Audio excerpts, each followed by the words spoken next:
And here we are, the granddaddy of all quantum weirdness, the infamous double slit experiment. To understand this experiment, we first need to see how particles, or little balls of matter, act. If we randomly shoot a small object, say a marble, at the screen, we see a pattern on the back wall where they went through the slit and hit. Now, if we add a second slit, we would expect to see a second band duplicated to the right. Now, let's look at waves. The waves hit the slit and radiate out, striking the back wall with the most intensity directly in line with the slit. The line of brightness on the back screen shows that intensity. This is similar to the line the marbles make. But when we add the second slit, something different happens. If the top of one wave meets the bottom of another wave, they cancel each other out. So now there is an interference pattern on the back wall. Places where the two tops meet are the highest intensity, the bright lines, and where they cancel, there is nothing. So, when we throw things, that is, matter, through two slits, we get this, two bands of hits. And with waves, we get an interference pattern of many bands. Good so far. Now, let's go quantum.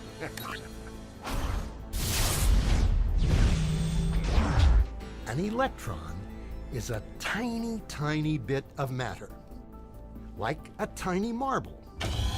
Let's fire a stream through one slit.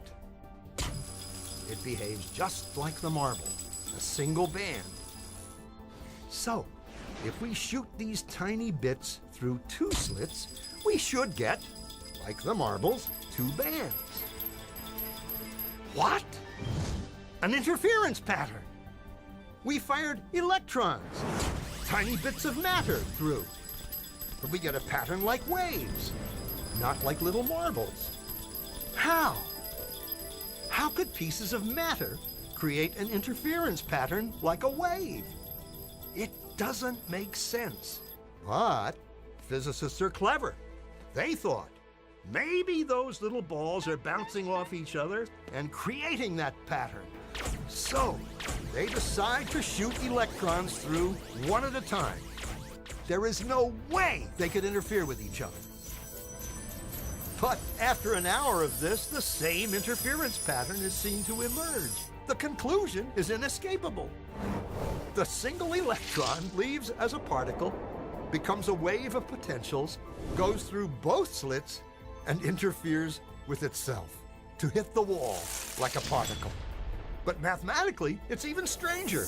It goes through both slits, and it goes through neither. And it goes through just one, and it goes through just the other. All of these possibilities are in superposition with each other. But physicists were completely baffled by this.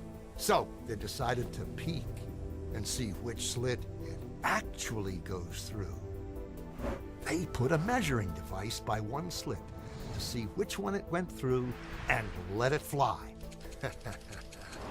But the quantum world is far more mysterious than they could have imagined. When they observed, the electron went back to behaving like a little marble. It produced a pattern of two bands, not an interference pattern of many. The very act of measuring or observing which slit it went through meant it only went through one, not both. The electron decided to act differently, as though it was aware it was being watched. And it was here that physicists stepped forever into the strange, never-world of quantum events. What is matter? Marbles or waves? And waves of what? And what does an observer have to do with any of this? The observer collapsed the wave function simply by observing.